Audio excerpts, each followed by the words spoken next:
अब खबर यह है कि अमेरिका को जंग में भारी आर्थिक जो नुकसान हुआ है उस पर पश्चिमी मीडिया ये कह रहा है कि युद्ध में अमेरिका अभी तक 25 अरब डॉलर खर्च कर चुका है।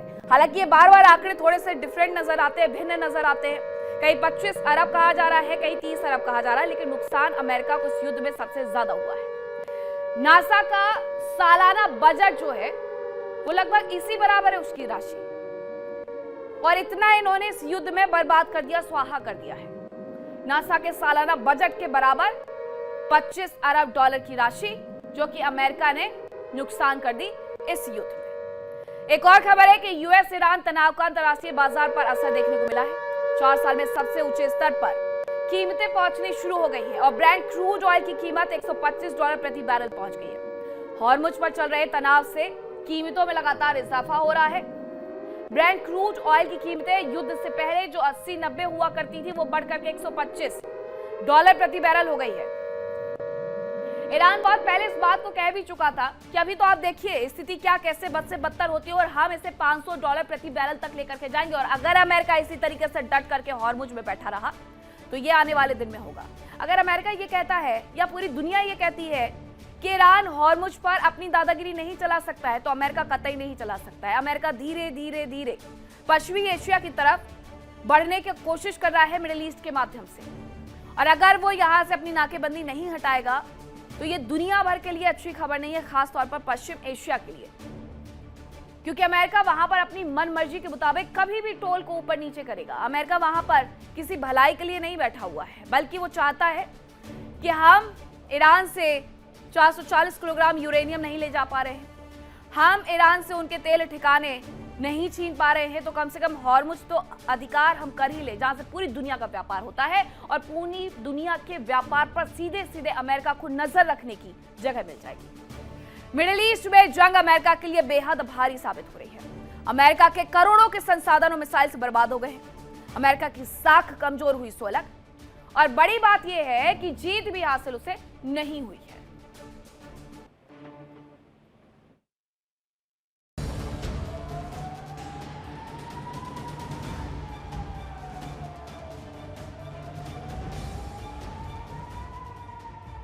अमेरिका और इजराइल ने ईरान से युद्ध तो शुरू कर दिया, उसके 12,000 से ज्यादा जगहों पर बमबारी भी की, लेकिन कामयाबी के नाम पर अयतुल्ला अली खामेनेई की मौत के सिवाय दोनों के पास कुछ भी नहीं है।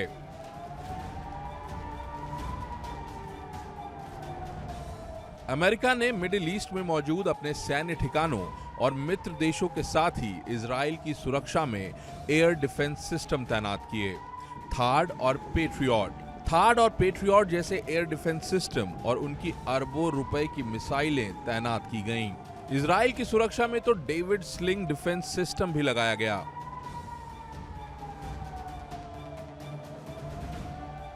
लेकिन ईरान ने अपने सस्ते ड्रोन की मदद से अमेरिका की करोड़ों की मिसाइलें बर्बाद कर दी। हालात ऐसे हो गए कि अमेरिका के एयर डिफेंस सिस्टम न केवल खाली हो गए, बल्कि ईरान के हमलों में सिस्टम्स भी तबाह हो गए।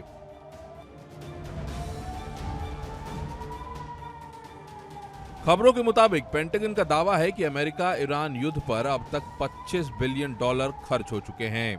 इस युद्ध में अमेरिकी सैनिकों की मौत और भारी आर्थिक दबाव सामने आया है। वहीं ईरान की अर्थव्यवस्था भी बुरी तरह से प्रभावित हुई है।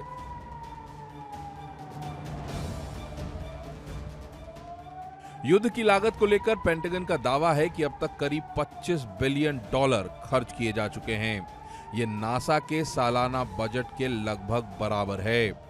पश्चिमी मीडिया के मुताबिक पेंटागन के वरिष्ठ अधिकारी ने अमेरिकी सांसदों को जानकारी दी कि इस खर्च का बड़ा हिस्सा हथियारों और गोला बारूद पर किया गया है।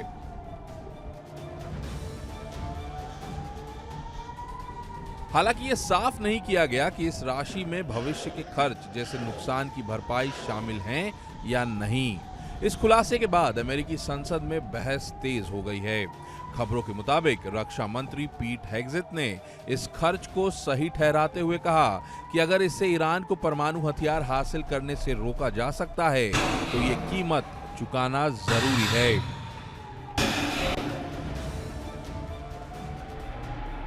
साफ है कि ये जंग ईरान के लिए तबाही लेकर आई तो अमेरिका के लिए भी मुसीबतें कम नहीं हुई। सबसे बड़ा झटका दुनिया भर में उसकी साख पर लगा, क्योंकि अब उसके दोस्तों को ही उस पर भरोसा नहीं रहा।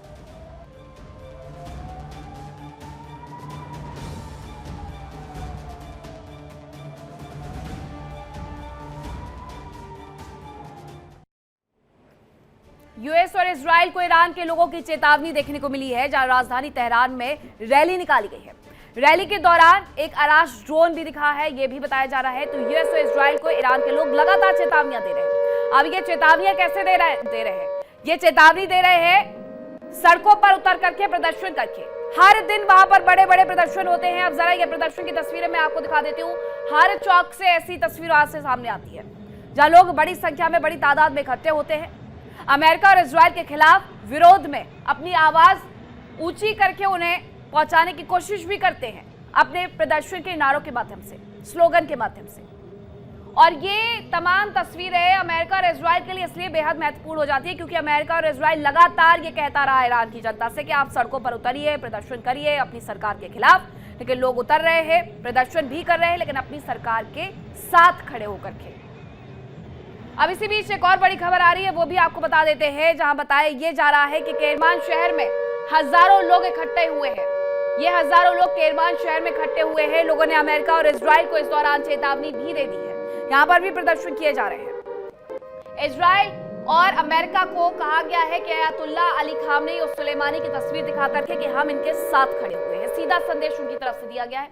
ये तस्वीर जरा देखिए, हर एक व्यक्ति के हाथ में आपको अयातुल्ला अली खामनेई से लेकर के सुलेमानी तक की तस्वीर नजर आ जाएगी। जरा ये देखिए किस तरीके से उन्होंने कार्डबोर्ड्स में इकट्ठे करके एक तस्वीर बनाई है। सुलेमानी की भी इस दौरान हत्या कर दी गई, क्योंकि इसके साथ साथ अयातुल्ला अली खामनेई 28 फरवरी जो हमला हुआ था पहला इस साल का, उसमें दुनिया को अलविदा कह गए। उनकी तस्वीर भी ये लोग लेकर के आए हैं। केरमान शहर की तस्वीरें सामने आई हैं। लोग सड़कों पर उतर करके इस तरीके से कार्डबोर्ड के माध्यम से पूरी एक पिक्चर बना करके अयातुल्ला अली खामनेई और सुलेमानी की तस्वीर दिखा करके अमेरिका और इजराइल को यह चेतावनी दे रहे हैं कि हम अभी भी अपनी देश, अपनी सरकार और अपनी सेना के साथ खड़े हुए हैं। तो ये दो तस्वीरें ये कहने के लिए, ये बताने के लिए काफी है कि आखिरकार अभी भी ईरान के ऊपर जब इतने हमले हो गए हैं तो ईरान की सरकार तो छोड़िए, ईरान के लोग तक झुकने के लिए तैयार नहीं है, क्योंकि ये बात उनके देश की है। वो अपने देश के अंदर प्रदर्शन कर रहे थे अपनी सरकार के खिलाफ, लेकिन अमेरिका और इजराइल की तरफ से जिस तरीके से हमले किए गए हैं उसके बाद वो अपनी सरकार के साथ खड़े हुए, अपनी सेना के साथ खड़े हुए हैं। अमेरिका और ईरान के बीच शांति वार्ता आगे नहीं बढ़ पा रही है। ईरान ने अमेरिका को अपनी मांगों का पुलिंदा थमा दिया है, जिस पर अमेरिका राजी नहीं है, और अब ईरान ने नए शांति प्रस्ताव के लिए कुछ और वक्त मांग लिया है। ऐसे में सवाल ये उठ रहा है कि क्या ईरान शांति वार्ता की आड़ में कोई नया खेल करने की कोशिश कर रहा है।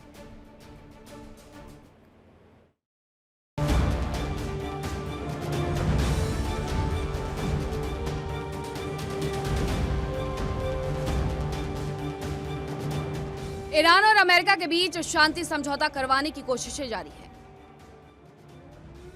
ईरान ने अमेरिका को 3 चरणों वाली मांगों की फेहरिस्त थमाई, जिसमें परमाणु कार्यक्रम पर वार्ता अंतिम चरण में थी।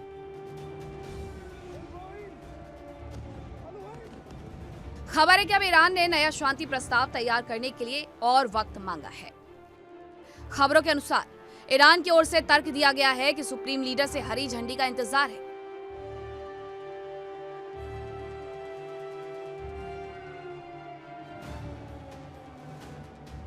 इस देरी ने कूटनीतिक हल की प्रक्रिया को धीमा जरूर किया है, लेकिन बातचीत अब भी जारी होने का दावा किया जा रहा है।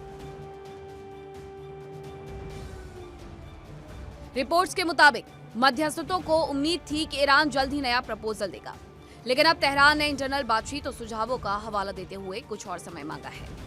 सूत्रों का कहना है कि सुप्रीम लीडर के साथ इसे लेकर विचार विमर्श चल रहा है, जिसके बाद ही प्रस्ताव को अंतिम रूप दिया जाएगा।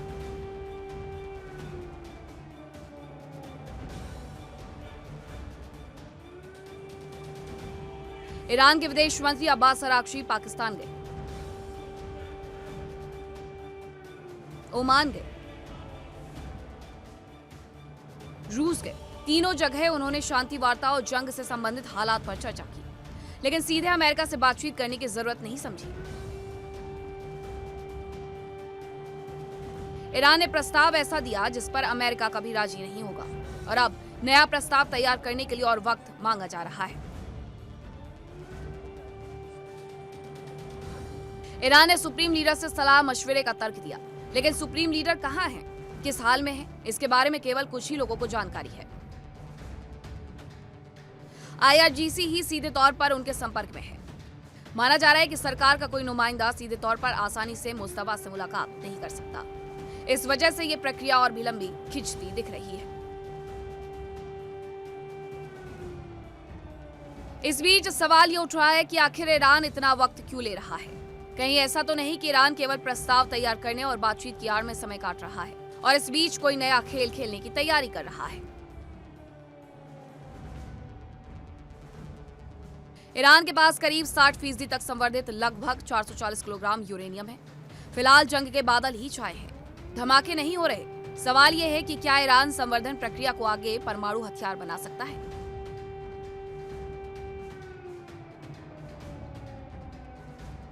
रिपोर्ट्स के मुताबिक सीजफायर की अवधि में ईरान ने मलबे से अपनी मिसाइलें और लॉन्चर्स भी निकाल लिए और यही वजह है कि ईरान की क्षमता अब काफी बढ़ गई है। Bureau report, India daily. देखिए इंडिया डेली 24/7 अब आपकी स्मार्ट टीवी पर। इंडिया डेली मौजूद है सभी डिजिटल प्लेटफॉर्म पर लाइव और लगातार। इंडिया डेली 24/7 हर दिन राष्ट्र को समर्पित।